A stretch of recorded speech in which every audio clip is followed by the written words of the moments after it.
Hello again, it's Coach Briana here for the 40-day challenge, and today we're going to talk about common misconceptions about food and nutrition.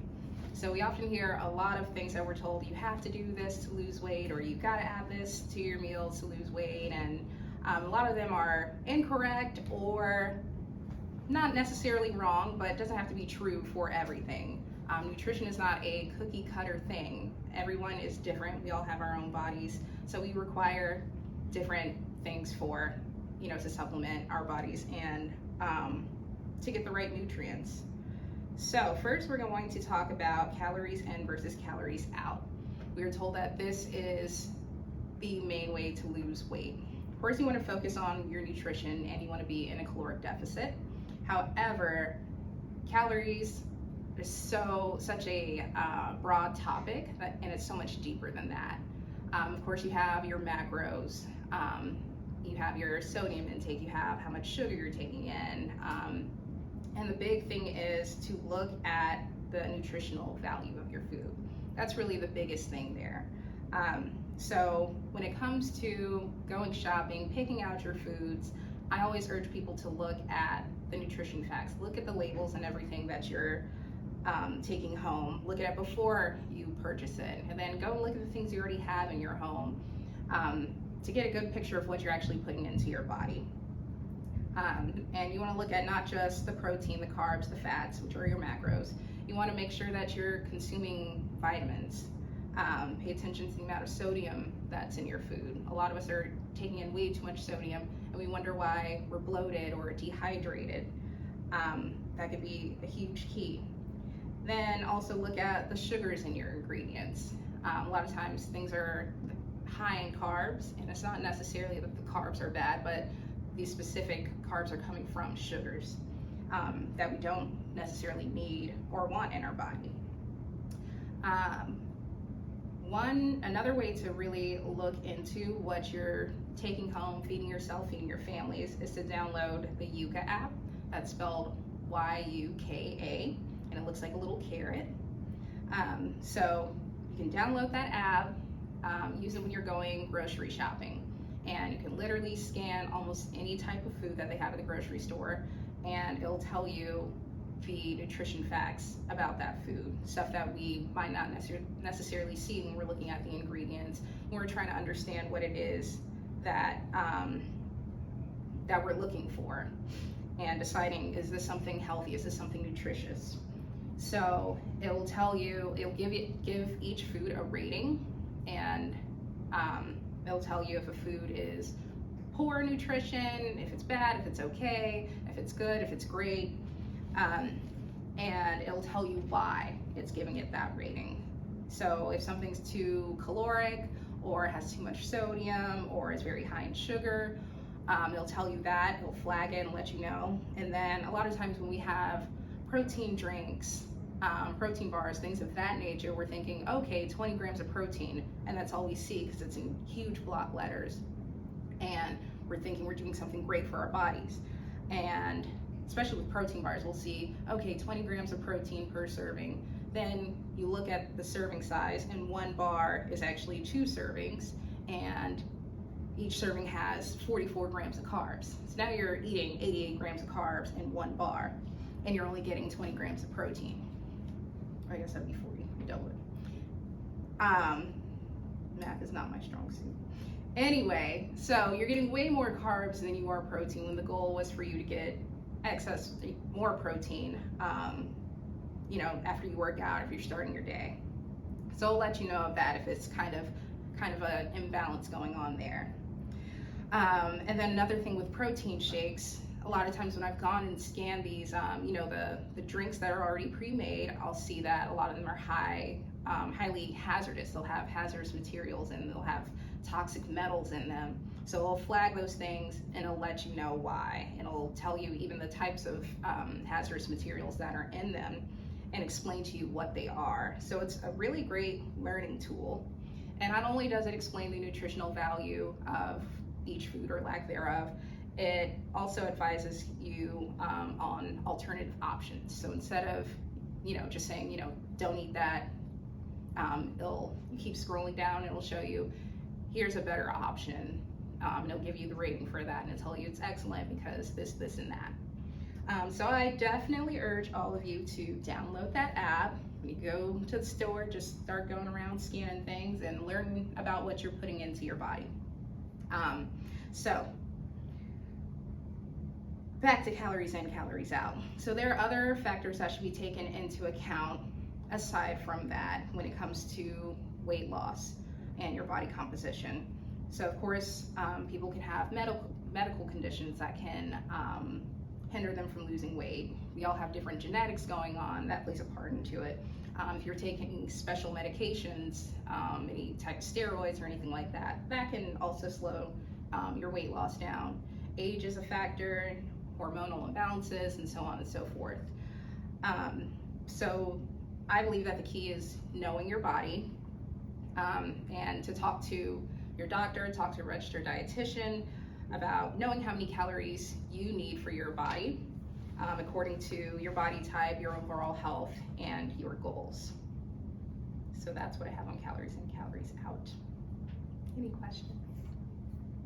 No? All right, moving on. The next misconception that I have is that breakfast is the most important meal of the day.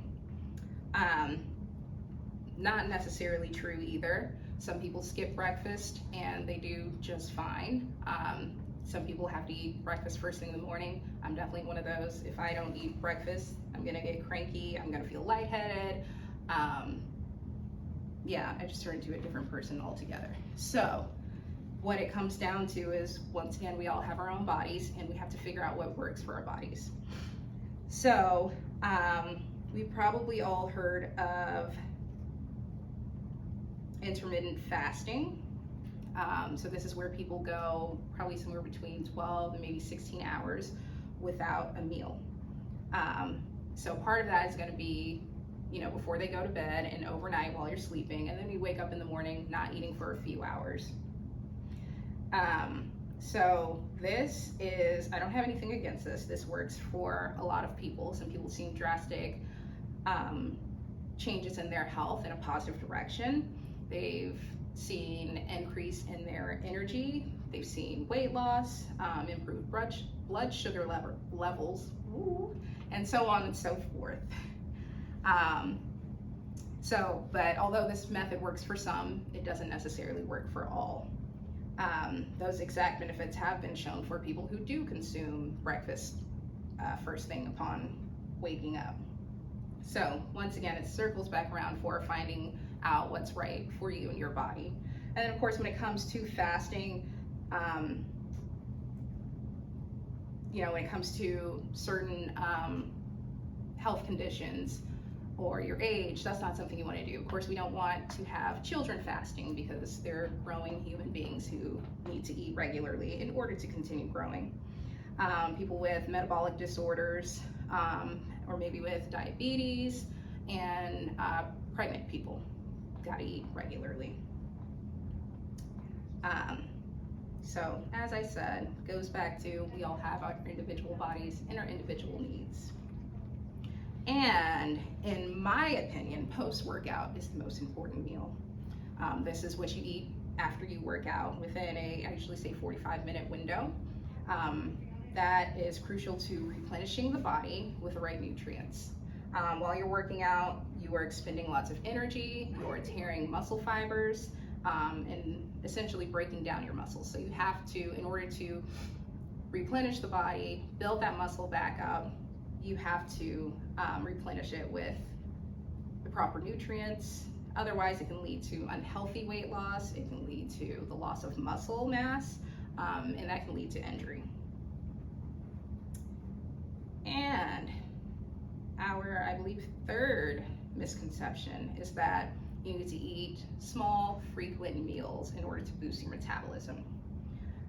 This is how I eat, but I think that's just because I get hungry all the time. And it's not something that's for everyone. I have a very active job where I'm teaching classes here and there, so I burn calories, I've got to consume calories. That's not everyone's lifestyle.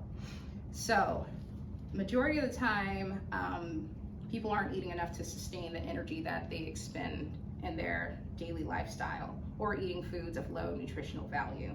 That's really the big thing there. And the goal should be to eat the right amount of calories according to your body's needs.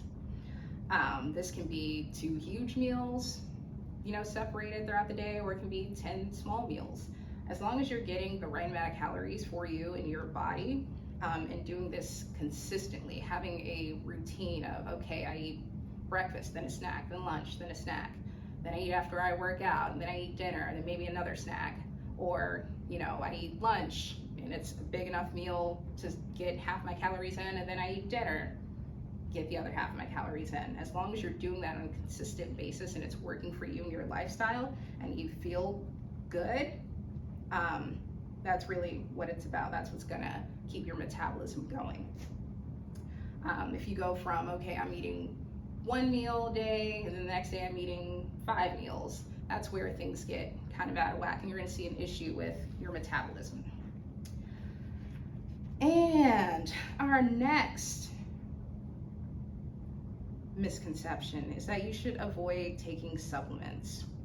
Supplements can sometimes get a bad rap because we often think of supplements as something that's unnatural, or we think of things like pre-workout or lots of caffeine.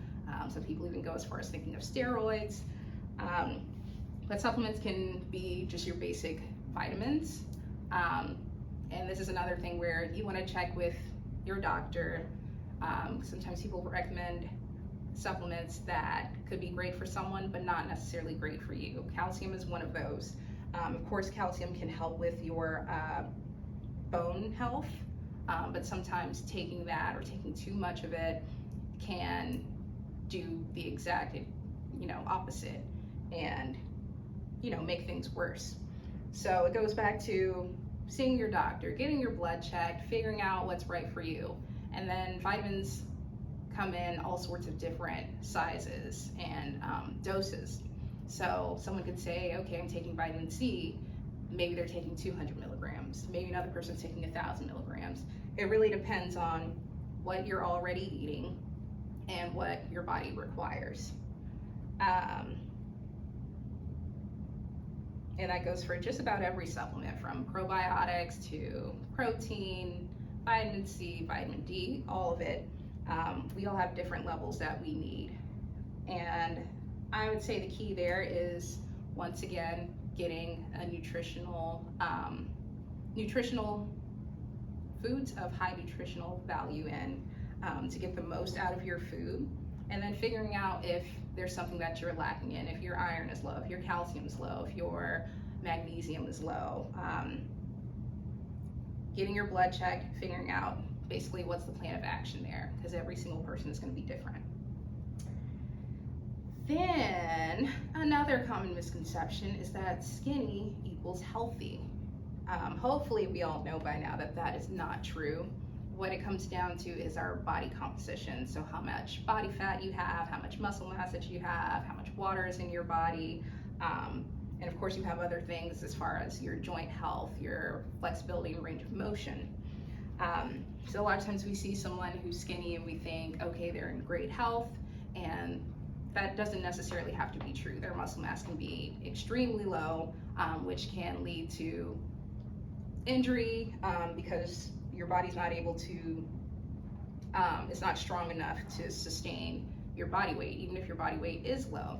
And of course, having a body that's higher in fat is just unhealthy altogether. Even if it looks smaller, you can still be at risk for heart diseases, diabetes, all those other health conditions that you would see in someone who appears to be overweight or obese.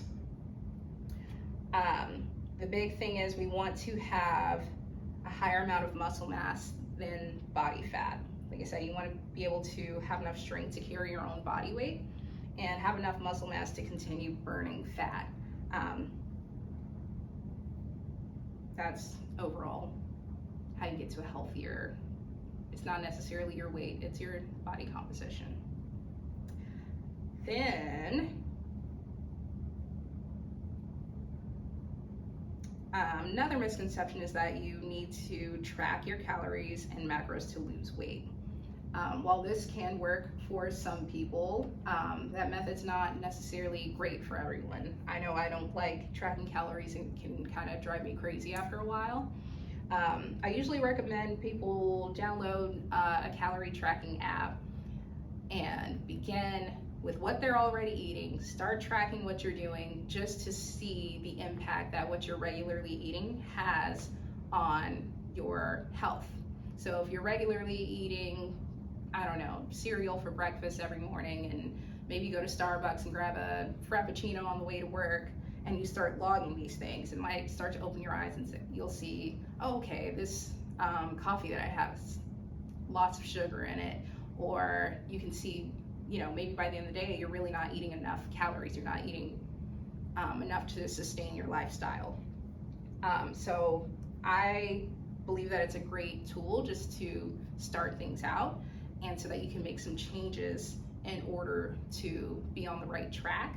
But after a while, you'll be able to eyeball how much protein you need. When you look at a piece of chicken, you'll say, okay, I could probably eat a little bit more, or okay, that's a really big piece, I don't need to eat that whole thing. And it just becomes a little more natural than tracking every single thing that you eat. It can drive some people crazy, and some people do become a little obsessed with it. And the big thing is, we want a healthy relationship with food. And when a lot of times, if numbers aren't I'm not a big numbers person, so a lot of times when that's not your thing, it can start to frustrate you, and it can become confusing. And then once again, we're focusing on calories in and calories out, which it goes back to, just looking at your plate and being educated, knowing, okay, am I eating enough protein? Do I have enough veggies on my plate? Are there enough carbs to replenish my energy? And lastly, that's going to lead us into carbs. Big misconception, I believe I talked on it a couple of sessions ago, is that carbs make you gain weight. Carbs get a bad rap as well, and what it comes down to is the type of carb that you're eating. So of course we have the carbs that are high in fat, high in sugar. This can be donuts, pastries, cookies, cakes, pies, those obvious things. And then the different things that we might add into like our coffees or alcohol. So the big thing is eating the right types of carbs. So whole grains, whole wheat, potatoes are great, sweet potatoes, russet potatoes, lots of different potatoes are fine too. Potatoes get a bad rap as well. Eating carbs that are not processed or overly processed, of course, without refined sugars, and then veggies, fruits and veggies that are also carbs as well. They're just low in carbs. They have a very low carbohydrate count. So the big thing is, once again, circling back to the nutritional value of the carbs that you eat. So basically, when it comes down to all of the fads that we see, all of the you must do this, you must do that, typically a misconception, like I said, not necessarily wrong for everybody, but not necessarily right for everybody. So the key is to figure out your body type, educate yourself, and utilize the tools that we have in order to make the best choices for you, your body, your health, and your goals. And that's all I got today.